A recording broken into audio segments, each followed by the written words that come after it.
Raoul, great to see you, man. Welcome to Popternative. Thank you, man. Great to be on your show. This is a long time coming. I feel like we should have done this like years ago. Better late than never. This is my, this month or last month marks my 30th year in Canadian television. So, I don't even know if you were born then, man. You were probably in diapers or something. No, I so. was. I'm a 91, so Oh, okay. yeah. All right. Absolutely. So you were in your swaddling clothes, as they say. So you couldn't have interviewed me until much more recently. So I'm not going to hold it against you. No, absolutely. We have a lot to talk about. We got a new season of The Trades coming out on Crave, season 3 already, which is wild. And then, we have some Star Trek Starfleet Academy to talk about as well. I want to go back to season 1 of The Trades, though, because one of the things, and I've talked to Rob about this and Jesse about this, like, I love the idea of these sitcoms that are able to kind of showcase, worlds and workplaces that people aren't really familiar with. So with The Trades, it's an oil refinery. Was that something that came to mind when you even got the script for that it's a unique kind of opportunity to show the oil refinery workplace? I'm curious about that. Oh, yeah, totally. I mean, it was a reminder of how, considering how many shows have been made about how many different things, it was striking to me when we started working on it, and also when we talked to Ryan more about it, Ryan Lindsay, the creator of our show, and we heard about, his process of doing interviews and also his family connection and his own personal connection to the material. You were really struck by like how many cop shows and lawyer shows and hospital shows, and then in sitcoms like workplace but offices, like white collar are where almost everything is. And the fact that it was set in this environment, I mean, one reason I can see why is actually because it's kind of tricky, because you need to shoot in the places where that work could actually happen. Mm-hmm. So it's much easier to be like, hey, let's shoot a workplace comedy that's in an office. Yeah. How will we ever afford that? But like, we have to shoot in something interior and do exterior shots that looks like an oil refinery. So that was one thing I guess I appreciated. But yeah, it's a really underrepresented demographic in television, in anywhere, like in America, in Canada, all over the world. And that's absolutely been one of the fun things about the show. And, we do this kind of crazy premiere each year where we go out to Sarnia and we screen it for 800 tradespeople in Sarnia. And that's been a real kind of cool experience for us because, you're going back to one of the constituencies that the show was made for. I mean, of course, it's made for everybody, but, to do that show and to get to watch it with people who, of course, it's comedic and it's crazy, but they are represented on screen in a way that they haven't been before. And it's a really great time because they kind of appreciate that a part of their lives is finding space. And that's really cool. The Trades is an interesting show, and I'm curious what your, mindset and preparation is like this. I mean, you can answer this with like anything you've done, because you do have an incredible body of work. You said, 30 years on television is fantastic. But I find it's two different things, figuring out the meta stuff, like what your character is doing, and then overall what's happening in the Trades with Todd, even though it has maybe not having to do with your character as much. How do you kind of balance those two things when you're getting kind of scripts for that? Because obviously you're focused on your character, right? But you're, on a show, like you're part of an ensemble cast where a lot is happening with Todd, played by Rob, and everything, but it might not have to do with your character, but it's still kind of important for you to know what's going on. How do you kind of prepare for those two things? Because they are two different things. Well, yeah, but whenever I get a script, of course, my first pass through it is like, bullshit, my line, bullshit, my line. Like, of course, the first time I read it, I want to know, like, oh, what am I doing in this? What is it that should be on a t-shirt? Life of an actor reading a script, bullshit, my line. Yeah, it's kind of an actor joke. I think we're onto something. That could be a t-shirt. But it's true. Like, the first time you read it, you want, okay, what do I have to do? Yeah. But your second pass through it, anytime I'm reading a script or working on it when I'm cast, I'm thinking of it as one of a big ensemble of storytellers. Mm-hmm. So then you're looking for, well, what in my storyline or my scenes might reflect, like, even say say I did an episode where I had nothing to do with Rob at all. Yes. I'm still reading it in like, okay, what are the themes of the episode? What are the ideas of the episode? How does this story I'm on maybe resonate, reflect, or contrast the story that Rob's on? And then also, of course, if your stories do intersect, okay, is there some action that he does that affects something that my character does? To me, that's just part of your homework, because you're never really looking at you're never looking at a story or a scene in the kind of isolation where it's only about you, because then it won't be any good. Absolutely. I think one of my favorite lines that Mehdi has throughout the trades, definitely, I think we're going back to season 1, I think, is just the "I am Todd." That's like my favorite line of all time. That's season 1, right? I think that's early on, but that's just like, that's my favorite thing of all time. Like, that was such an amazing, like season 1, the arc that I had to play for Mehdi in season 1. He's the guy, if you think about it. Like, Todd's figuring everything out. He's kind of come in, and it's like, I'm dealing with all this merger stuff. You deal with it. You know what I mean? Yeah. Like, Yeah, figure out the flare tip. You've got to figure this out. And he's and at the same time, it does show that camaraderie among the team there, that they all see that Mehdi's starting to slip, that his alcoholism is starting to get worse and worse. And Todd's kind of the guy who looks out for Mehdi, and I love that about it, because it's also speaks to kind of the brotherhood and sisterhood among tradespeople, that as much as they might rib each other, or as much as they might go after each other, a lot of the time, they're doing dangerous work that is very can really be a risk to people's safety and health and lives.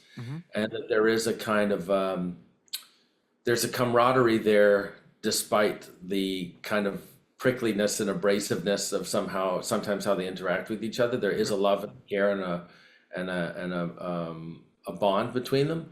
And I think that's one of the things the show's kind of managed to do in a fun way, where you see like, oh yeah, these people like completely take the piss out of each other, but they do love each other. And the fact that, even though Mehdi's an engineer and kind of a little bit separate from the people on the floor, he's someone who doesn't believe that he can only exist in the one space. He likes being with them, and they don't mind him being around, which isn't always the case with the engineer. The engineer is sometimes, this person who's not quite management, but he's sort of above the riffraff.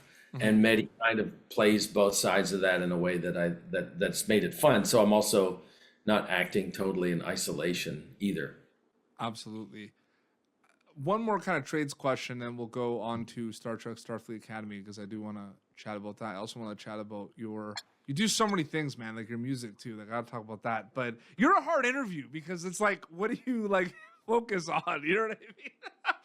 You think it's hard to interview? Imagine what it's like to be me. I was just recording a promo for a Chet Baker jazz show I'm doing on Sunday right before I came on, and I'm learning Chet Baker music, and I got another interview tomorrow. And so, it's all good, man. It's all good. It's crazy. But I will say, so you might have, couple of days on a movie or TV show where the call sheet is like 30 people, but you show up for a couple of days and you're working 1 or 2 people, you wrap, and then you're done with it, right? And you might have those conversations like, whoa, you did that movie, like how is it like working with this person, right? You're like, no, like I had nothing to do with, like I didn't meet that person. We were on I've got those. I have those for sure. Yeah. For sure. So, but then you have the trades, which is really the ensemble cast experience, where you kind of have conversations with everyone throughout the kind of seasons. You know what I mean? What's that like for you, where you could really sink your teeth into ensemble cast? You know what I mean by that? It's interesting to think about. Like, you're really part of the ensemble cast. The last time I had an experience like the trades in Canada on a show was a show I did when you were about 12 or 13. Was a show called Train 48 that was on Global. Yeah. And that was an improvised, the dialogue was all improvised. We did 318 half hours over the course of about 2 and a bit years. And that was, we all jump in the van, get picked up at 5 a.m., show up that morning. By 7 a.m., we're shooting an episode. By 7 p.m. that night, it was on TV. And we became super tight during that period. And I would say the trades is the show that reminds me the most of that experience, Mhm. where we've really bonded over the seasons of doing the trades, and it's really fun to work in an ensemble. And listen, I mean, man, you go through the trades, it's like a greatest hits of Canadian comedy. You got people from, Corner Gas, Trailer Park, Foo Bar, Less Than Kind, Red Green. I mean, it goes on and on and on and on and on. And to get to play with those people every day, it's an amazing feeling. And we're coming up with the stuff together. So yeah, no, it's really one of the highlights. And look, you can have fun when you have those guest star parts, or you're the supporting part in a film, and like you say, you come in for a couple of days, do your thing, and go. Like I did a movie with Robert De Niro once, and the only thing I ever did with Robert De Niro was try on his jacket in the costume room, because I was like, oh, whose jacket is that? And they were like, oh, it's Robert De Niro's. So I was like, can I please put it on? So the closest I got to Robert De Niro was putting on his jacket and going, yeah, wow, cool. And then we did the red carpet in LA, and I'm sure he had no idea who he was, and I was the last person to get shoved into the group picture, and he just gave me like the meanest Goodfellas look you could ever look, and I was like, yes, I've had both. So I've definitely had that experience, and those can be fun in their own way. Yeah, But for trade, that ensemble, working with my peers, and some of them I've known for a long time, like Susan Kent, the second movie I ever did in Newfoundland. Second movie I ever did was in Newfoundland, and that was in around 2000. Mhm. And we were in that movie together, and Susan was just kind of getting her start. I'd only been doing it a few years, and she was just getting started.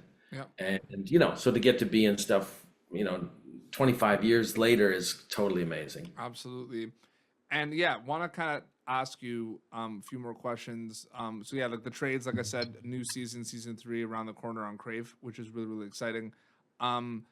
Star Trek, Academy. I mean, Star Trek. I mean, what else is there to say? I mean, you're part of the Star Trek universe. I guess my thing is, it could be kind of overwhelming thinking about the amount of past source material of that world, right? Do you think about it at all? Because I feel like, you say like it's hard not to, but I feel like you could just kind of like go in and do your thing and then think about it afterwards. But like, what is that like, with the fact that you have so much, like it's its own show, it's Starfleet Academy, but it's like there are kind of Easter eggs and like tie-ins, right? But like, what is that like for you, like preparing for that? Well, I mean, I do not get every Easter egg. I need them explained to me, or I didn't even know they're happening, and then I'll see some summary article that'll be like, and here's an Easter egg from Voyager episode, blah blah blah blah blah. Now, one of the cool things is we've got Robert Picardo on our show, who played the Doctor on all those episodes of Voyager, and he's in our show. So we have like one of the Star Trek oracles, and he does the Star Trek cruise, and he goes to all the fan events. He's a very accessible person from that world. So we have kind of one of the sort of Yodas of Star Trek TV with us. Mm-hmm. So he's someone I can ask a lot. But even he'll say like, oh yeah, I'll be like, he was like, yeah, I never watched that much of Deep Space Nine. And you're like, oh really? Wow, I would have thought like you've seen every episode. So for me, I'd seen the original series as a kid, like a lot of people my age, there was cartoons in the morning, and then around lunchtime were the repeats of the original series. Yep. And then in preparation of this series, when I got it, I did watch all, I don't know, 65 episodes or whatever it is, 60 episodes of 50, whatever it was, of Discovery in about 2 weeks, 2.5 weeks. I binged the whole series because our timeline picks up where Discovery leaves off. I knew we'd have some characters that were transferring from that world from that series to ours. And also in terms of basically the timeline that our series is set. In Discovery, I knew would lie all the research, or a big chunk of the research and background information I needed. So that was about as deep as I went. And the rest I'll kind of catch up as we go. Absolutely. And we're winding down for that season on Paramount Plus, which is really exciting. Did you always know you were gonna do both, like music and acting? Like, because I feel like that's the big question, right? Like it's all storytelling, but I feel like one's gonna happen before the other. Sometimes it happens at the same time, I guess, where you're doing music and you want to do theater and everything. But like, did you know you were gonna do both, or did it kind of just happen? I was very lucky to go to a high school in Ottawa called Canterbury Arts High School. I live in Ottawa right now, by the way. Oh yeah, I'm man. from Montreal. Like that's not how I Yes, know. you are. Yeah, so Jesse and I went to college together, Dawson College, CEGEP, and then I moved to Ottawa. So yeah. So you're from Yeah. Ottawa? Are you from Ottawa originally? Yeah, Nice. Okay.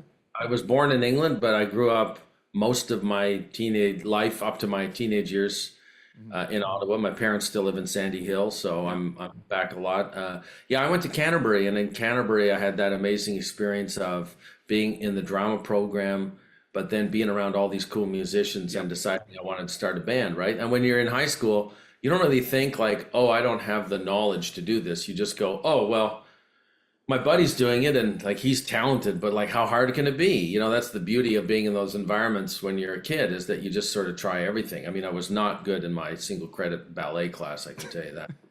But still it was good to do it and give it a try, but that was not for me. Didn't have the flexibility or the skill. But so there's been times throughout my life and my career where I have tried to sort of say, okay, I'm just going to focus on one of these and let the other one go. And of course, for financial reasons and other reasons, that wouldn't entirely make sense. And now it makes no sense because you can barely make any living in music right now. It's the digital wave has crashed over it to the degree that as an independent artist, there's almost no money to be made. But I also realized that I was never that happy if I was too far away from either thing. And now having done it, I mean, my band just had its 28th anniversary. I'm 30 years on Canadian television. So it's all kind of happened or in concert together, pun. So I have to do both. And it's really one of the ways I can be happy also as either an actor or a musician, is I have the other thing to kind of feed me, nourish me, inspire me when one of the other ones isn't really happening, or I'm feeling stuck, or I can't get a job. You know, having some control over my life and producing my own theater or being in my own music career, that's helped get through those periods in TV when you're either can't get anything or you can't get anything that you want to get. Absolutely. No, it's super well said. And like I said, like it's so cool all the things you're doing, and there's a lot of, you know, Raoul content coming out. You know, we're winding down on Starfleet Academy with Paramount Plus, and yeah, season 3 of The Trades on Crave. Raoul, so great chatting with you, man. Thank you so much for your time. Thank you. Honored to be a guest, and you know, call me anytime and I'll tell you some other story. Oh, absolutely. Instagram and social media, is it just your name if people want to keep up to date with everything? Yeah, Instagram's probably the best place where I've started to put my time. And yeah, you can find out about Star Trek stuff, music related stuff. Gosh, I got an episode of Law and Order coming out in 2 weeks anyway. So Yeah. March 2026 seems to be the month that everything I did is coming out. I did this other cool movie called Young Female Playwright. That's having its world premiere at Cinequest this month. That's Problem is in April, I'll be done, man. I'll have to wait a year till anything else I'm on comes out. So let's just say March is kind of the Raoul month. Absolutely. Well, this has been PopTurner, youtube.com/PopTurner episodes. Until next time, this is Raoul and Petey Beats signing off. Thank you for tuning in to Popturnative. Make sure to check out our past episodes of Popturnative on YouTube. This has been an Autograph Communications production.